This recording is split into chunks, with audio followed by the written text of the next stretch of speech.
You are listening to Meet the Thriller Author, the podcast where I interview writers of mysteries, thrillers, and suspense books. I am your host, Alan Peterson, and this is episode number 141. In this episode of the podcast, we'll be meeting Brett Godfrey, who is a lawyer, engineer, pilot, and author of Black Sunrise, a new techno thriller suspense novel that is available right now. Brett has a fascinating background, and his life experiences have provided him with unique insight and knowledge regarding what keeps Americans up at night, both in terms of threats and the finest and most entertaining fiction, and has been able to utilize his experiences in order to write his most recent works. I had a fun time talking with Brett about his fascinating background, his writing process, and a lot more, so stay tuned for that interview coming up here in just a moment. Please do check out thrillingreads.com/links. You'll get access to all my links on that site, be able to join the Thrilling Reads mailing list, be able to rate and review this podcast, which really helps me get the word out. And you can get all that information just by visiting thrillingreads.com/links. All right, here's my interview with Brett Godfrey.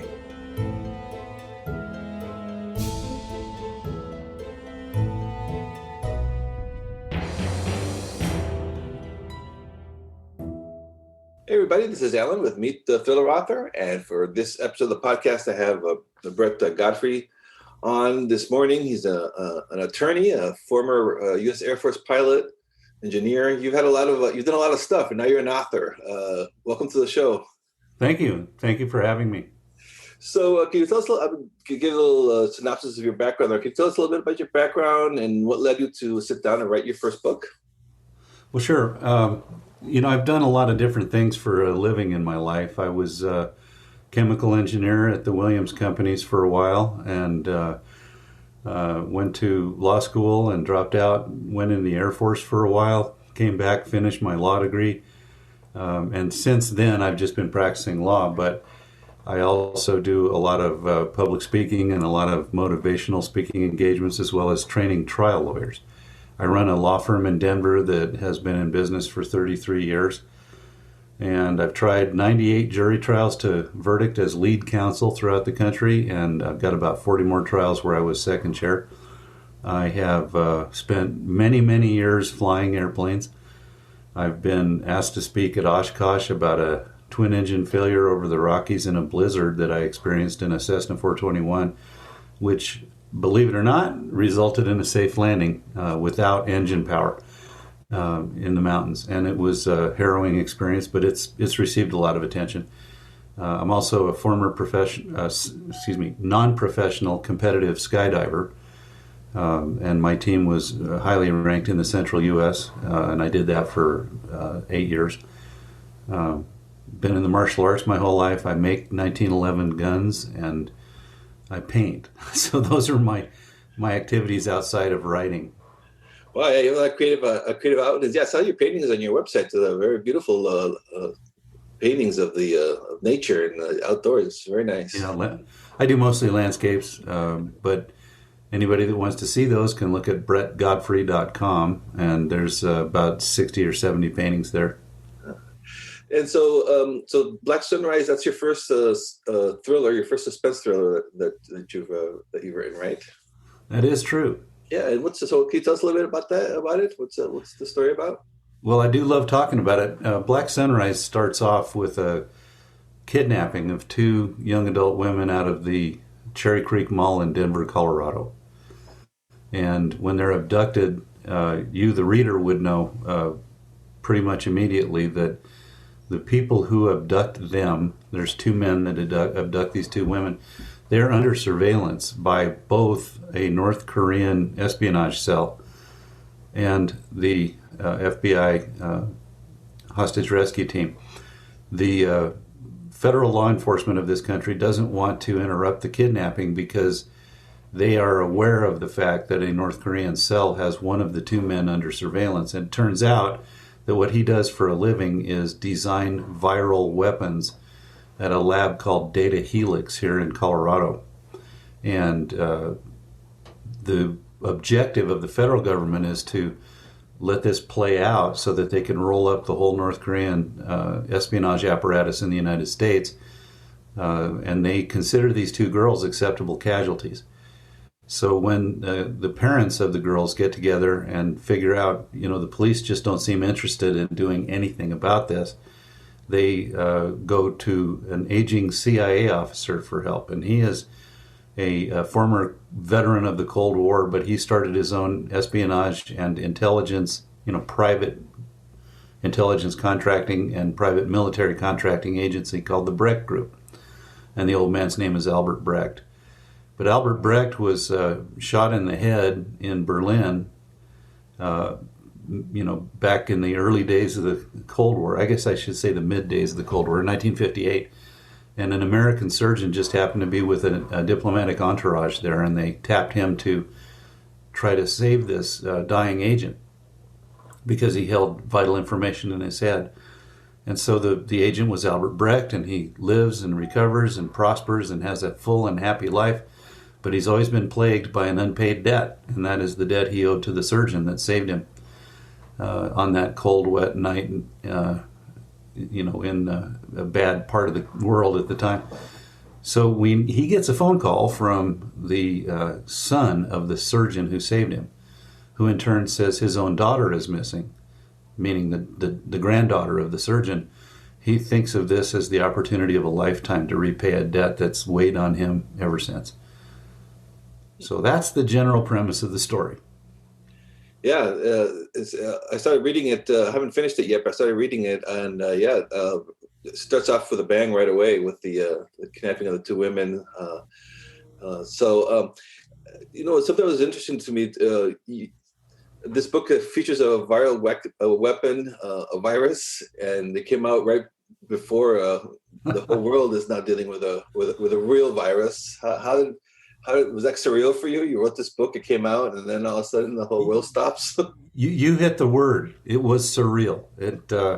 Some of my reviewers on Amazon say, no one saw it coming, but Godfrey did.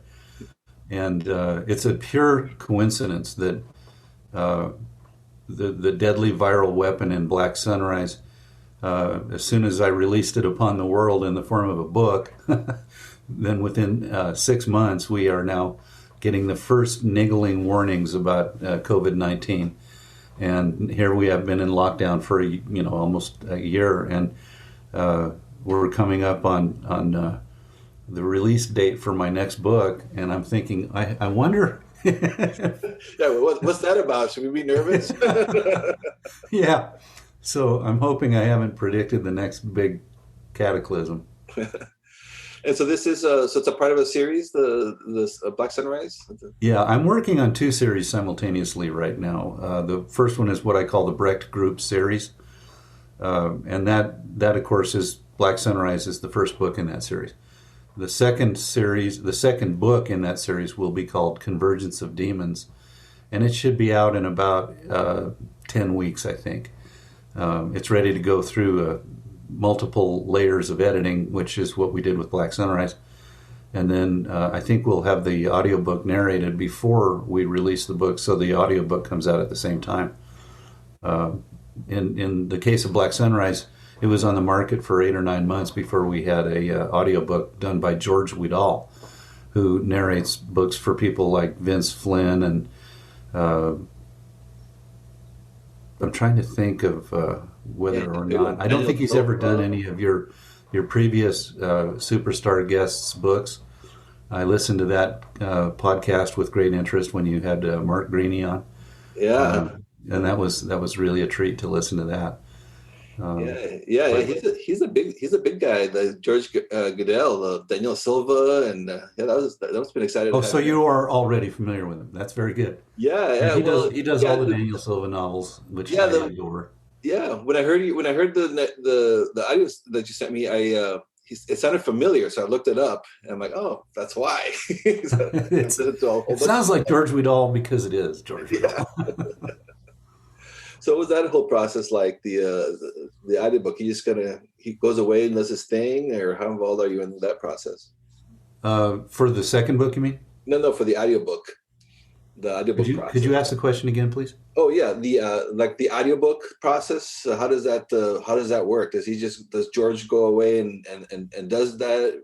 Well, George, as I recall, lives in New York, and he works with a sound laboratory in Los Angeles.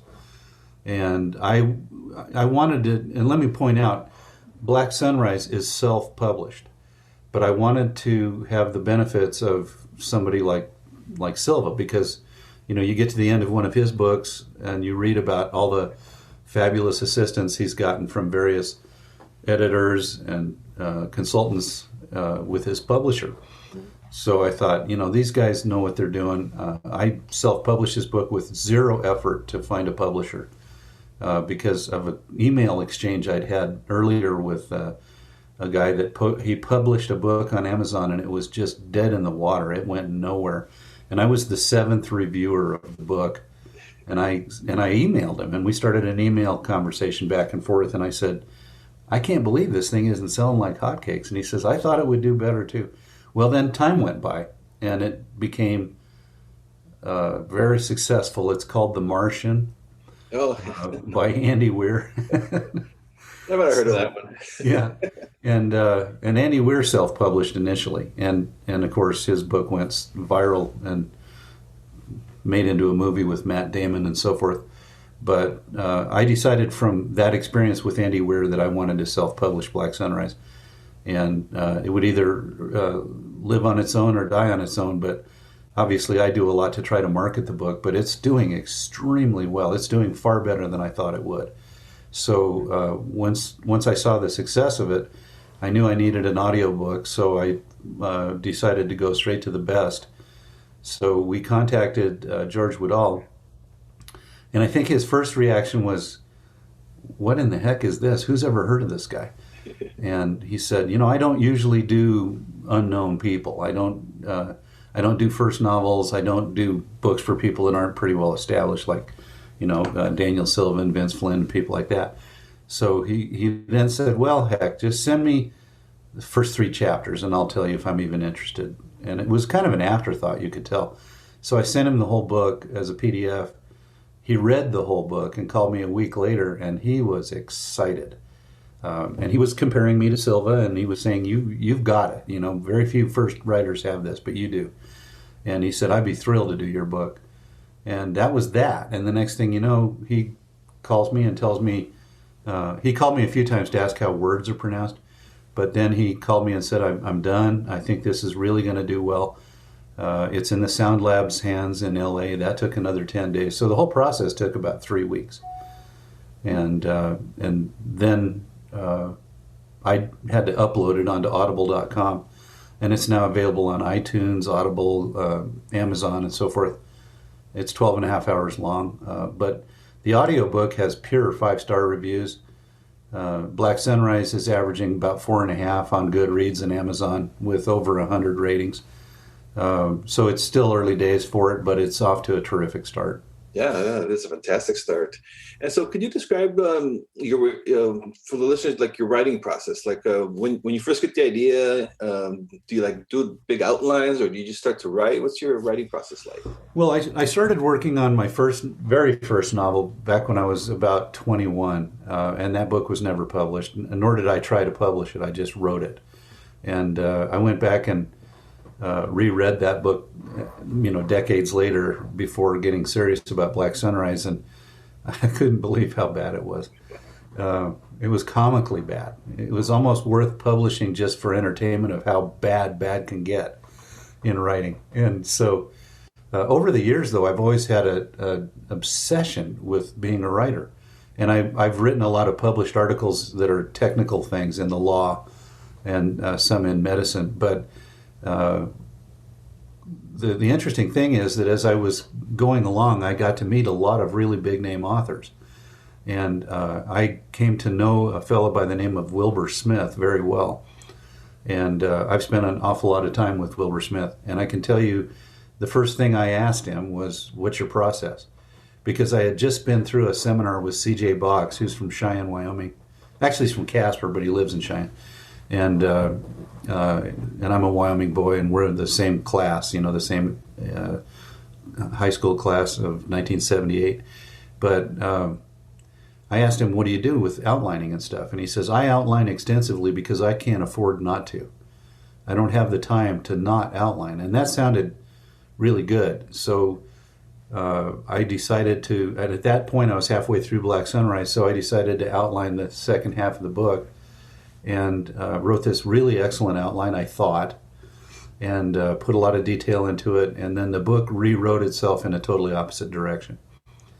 So, so I gave up on that, and I remember listening to what Mark Greaney said on your show about how he just outlines the touchstones that he then uses just to kind of keep him on track, but he doesn't have a super systematic way of outlining. I'd say I'm more like that. I joke with my friends that the book writes itself. I think about the plot all the way through for a long time before I start to write, and I make a lot of notes. I make a lot of research notes, especially, but I don't outline chapter by chapter, having tried it, because my fingers won't cooperate with the outline. So I'm typing, and it's like I'm the original reader. I'm the first person to read the book, and I'm watching it happen on the screen. And then obviously go back and edit like mad. But I don't censor myself at all while I'm writing. I think self-censorship is a form of self-abnegation or insecurity. And I don't even believe in the word writer's block, because I think writer's block is nothing more than your inner censor gaining and holding control over you. I don't think anybody has a hard time creating. I think they have a hard time giving themselves permission to put it on paper, because they start to doubt themselves immediately. And the next thing you know, they can't think of something that passes their inner filter, so they never write it. And that's called writer's block, but it's not really a block, it's censorship, self-censorship. And you're so busy with your practice and the other things that you do. Do you do you write every day? Do you set time to write every day, or how does that work? No, I write about 4 days a week, and I have to be careful what time I start, because if I started writing, say right now, we're recording this in the morning, and if I started writing now, I'd still be at it at 9 o'clock at night.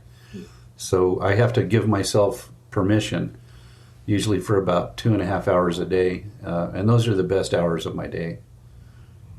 Yeah, and so do you?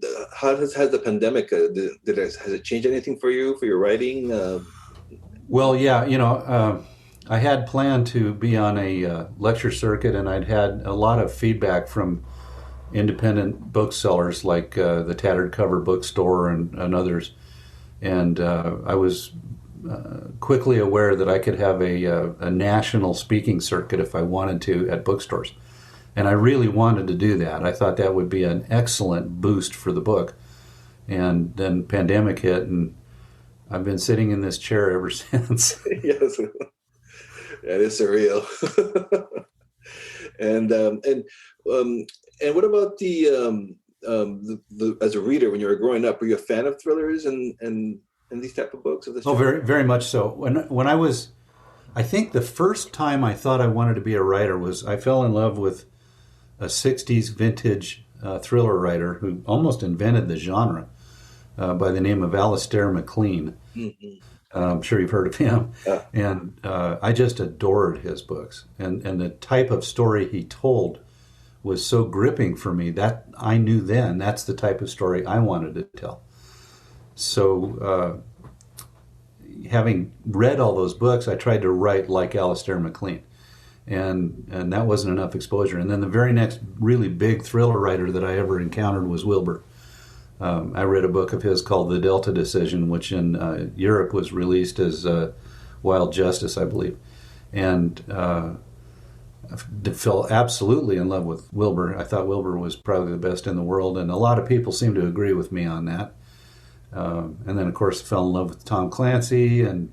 But when I was about 16, I read a book called The Black Samurai, which was the first of a pulp fiction series called The Black Samurai series. It was written by Mark Olden. And Mark and I got to be very good friends. At my office, I have the original cover art for Black Samurai #1 that was gifted to me by Mark Olden. We stayed in touch for decades, and in fact, one of his characters is in Black Sunrise. Oh, so you, even before you started to write the first book, you've been you said from the beginning you've been wanting to do this for a long time. So was that always in the back of your head, no matter what you were doing? You're like, I want to Yes, be writing. absolutely, absolutely. When I was in fifth grade, I was reading a Pulp Fiction series that was really awful called Dark Shadows, Uh, and it was based on the soap opera. yeah, I The think very first vampire soap opera that we ever had in this world was Dark Shadows, and I read those books and I liked them. They were bad, but I was in fifth grade. I didn't know any better, and so I would sit down with a spiral notebook and I'd write my own with a pencil.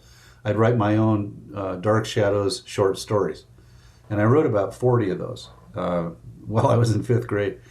And one day we had an assignment in writing that said, write a story, a fiction story, make it your own. It's got to be at least 2 pages long or 4 pages long, something like that. By that time, I had a half-inch thick stack of Dark Shadows short stories I'd already written, so I just turned all those in. And the teacher I got an A, and the teacher was like, wow, that's a lot of writing for a fifth grader. no, that's cool to even wanting to do this for so long, and now it's seeing it all come to fruition. That must be pretty exciting. Yeah, the thing that's exciting, first, I wrote the book just so that I could experience the pleasure of putting forward the best book I was capable of writing and not cutting any corners. But I didn't expect the ratings that I have, the reviews and the feedback and the success this book has already started to experience. That caught me off guard. I didn't expect that. Yeah, because that's always kind of especially your first book, you're kind of like, how's the world going to react to it? So it's kind of great when you start getting that great feedback back. Well, a lot of my reviewers said, boy, I hope this is a series. And one lady sent me an email and said, is there going to be a sequel to Black Sunrise? And I said, well, read it in the back. It says there will be. So, yeah. Yeah, read the back matter. but my second series that I'm working on is called the Killick series. And Killick's Detour is the first book, and it starts in 1938 in Houghton Lake, Michigan. And it takes a lot of interesting twists. It involves a visitor from a faraway world who accidentally finds himself in Michigan in the winter. So, okay, like a sci-fi thriller twist to it, huh? yeah, it's got a little bit of, I'm trying to remember the name of like The World According to Garp. Yeah, John Irvin. Or that kind of thing where you see that a lot of the world's major events are all tied to one thing somewhere. Yeah. That's a plot tactic that's been used by lots of people in movies and is also in books. But the series spans 100 years and starts off in 1938 in Michigan and ends up in Washington, D.C. in the year 2038. And a lot of things happen, but I can tell you that my visitor from another world is standing next to Oppenheimer when Oppenheimer says, "I am death, destroyer of worlds." He's talking to Killick. Yeah. And because without Killick's help, maybe the bomb wouldn't have come out. So there's that. And what was it like now when you're writing a book set in the 30s? Was that challenging, like to get the era correctly and all that? Well, I haven't quite finished that novel yet, but what a thrill. I mean, it opened up a door for me because I researched very hard. All the good writers research hard. I mean, you know that. But the time I spend on research is obscene. I've already got probably 1,000 hours of research into Convergence of Demons. But the thought is you can get on web pages and you can read newspapers and magazines from any given year. So if you go on the variety of websites that do this, you could read, the Chicago Times and other periodicals from that year, and you get a good feel for the culture. And of course, you can go back and watch, old black and white movies that were made in that time frame and get a sense of it. But those movies didn't have the candid recollection of society that we see in movies today. So everything's perfect and everything's dolled up, but you still get a sense of how people spoke, what technologies existed. In 1938, did they have cell phones? No. Did they have anything? Yeah, you had electric lights and cars and all kinds of things. In fact, by 1938, people in this country thought they were living in a very high-tech society. Because we had assembly line automobiles, and we had, by that time we had X-ray machines. We had a variety of medical tests that people think are only recent developments. The world of physics had come a great long way, because by that time Einstein had written both the general and special theories of relativity. We knew about black holes. We knew about the space-time continuum. We were starting to understand about gravity. That's all in place. In fact, in 1938, Howard Hughes set a record for transcontinental airplane flight in the United States. So, that was nonstop, I think, from New York to San Francisco, I believe. And it was a speed record. So, the 30s, especially the late 30s, are more advanced than people give them credit for being. Yeah, it's kind of mind-boggling. It was 80, 90 years ago, but yeah, it's you always read about that stuff too. I'm like, wow, I didn't realize they were doing that. And I'm committed to making that time period as exactly accurate as I possibly can. Yeah. So the research is fun. I get lost in the politics of the 30s, and organized crime is becoming a huge problem, and it's just fun to do that research, and it really beefs the book up. It gives it much more realism, much more life, and more interest. Plus, you get a lot of great ideas from real events. And do you still find time to read, or do you still read in the genre? Or I do. Yesterday I downloaded. I can't remember the name of Greeny's latest book. Relentless. Yeah, I downloaded Relentless 2 days ago. And I'm just now finishing up the latest Lincoln/Child book, which is really, really good. I love Douglas Preston, Lincoln Child, and I read voraciously. I read about 150 books a year because I'm addicted. Yeah. So what's next for you? You say you're working on the sequel for Black Sunrise. What are you working? What's in this other book? So that's coming out this year, or? Yeah, Convergence of Demons should be out in about 10 weeks, I think. And the manuscript is 10 hours away from being completed. So the next thing I'll do is go through and take off my creative hat and put on my technician hat and do the best editing job I know how to do. And then it will go from me to a developmental editor, and I used as my developmental editor for Black Sunrise, I had the guy that Andy Weir used for The Martian. And so he's a developmental editor, so he's looking at the way the story flows, or hanging things that shouldn't be left hanging, or things like that, or plot inconsistencies, etc. So that's his job, is to go find all that stuff. And then it goes to a copy editor who is looking for punctuation and grammar and style and syntax and usage and all that stuff. Then it goes from there to the sound guy, to the voiceover talent. I may use George Woodall again. He told me he'd be happy to do another one for me. And but I'm also looking at a couple of other voiceover talents that are pretty well known, and I haven't spoken to them to determine their interest yet. But then when that's all done, the actual publication of a completed work, if it's in good shape, is bloody simple. Yeah, exciting. And then I always ask my guests about what they used to write. Do you use is it just Word, or do you use another type of software? I wrote Black Sunrise in Word, and then I had to format the imprint. I first used Amazon's own imprint software. Didn't like that, so I did my own imprint and put it out as a PDF with all the margins exactly right and everything. I'm very good at that stuff because I also do graphic design.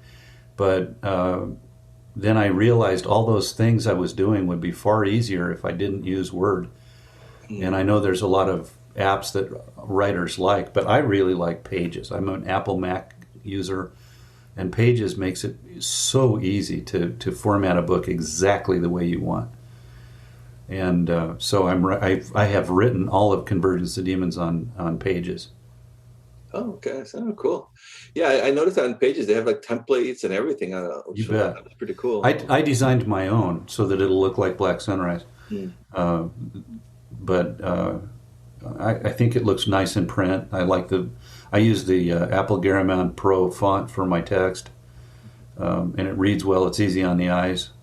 Of course, anyone downloads an ebook, they can select some fonts on their ebook, and then the hardback has the same imprint as the paperback. All right, Brett. Well, before I let you go, I always like to, last question I like to ask my guests is for the aspiring writers that are listening to this, any advice? Yeah, I have two good pieces of advice. One I got from Stephen Hunter, and because I asked him that question, and I said, what's your best piece of advice to an aspiring writer? And he says, finish the book. He says the number one reason people don't have books out is they didn't finish it. And he says the idea that you're going to create sample chapters and float those by a publicist or an agent or even a publisher and have a book contract from 5 sample chapters is just not really true. He says you want a fighting chance, especially when you're starting out, get that book perfect. Finish it and make it your best work. Cut no corners. If you're tired, then stop for a bit and come back. But don't cut corners. Don't take it easy. Get your book done. That's my first piece of advice. My second piece of advice is if you're not sure that you have it in you to do it, assume that you do. And don't shut yourself down. Avoid self-imposed limitations. Was a quote by Bruce Lee. But those are my two pieces. Great, that's great advice. And the listeners can find you at your website. It's probably the best place. It's brettgodfrey.com, right?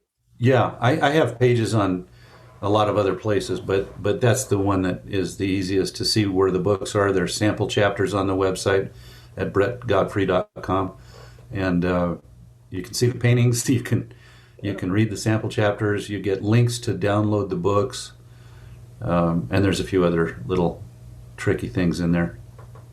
All right. Well, thanks so much for being on the podcast. Enjoyed talking to you about your work. You bet. One last thing let me throw in. Sure. On that website, those tricky little things, those are professionally done videos by a professional grade production company. They're fun. They're really fun videos. Oh, I'll have to go check those out. So that for your books, like book trailers or? Yep. Oh. Yep. We're actually filming the book trailer for Black Sunrise right now. We've selected our acting cast, and the screenplay was written by another person. But that's going to look like a trailer for a movie, and it's as good as you're going to see. Oh, that's exciting. Yeah, cool. All right, Brett. Well, thanks for being on the show. Thanks for having me. Thank you for listening to this episode of Meet the Thriller Author. If you have a moment, please do check out thrillingreads.com/links, where you'll be able to rate and review this podcast, or simply rate this podcast wherever it is that you're listening to it, be it Apple Podcasts, Spotify, Google Podcasts, Audible, Amazon Music, whichever podcast app you prefer. Please take a moment to rate this podcast. It's the best way to help other fans of mystery and thriller books to find the podcast, and it helps me get the word out, and so it's the best way to support the podcast, so I do appreciate that. And if you're interested, you can join my Thrilling Reads mailing list. You'll find the sign-up form at thrillingreads.com/links.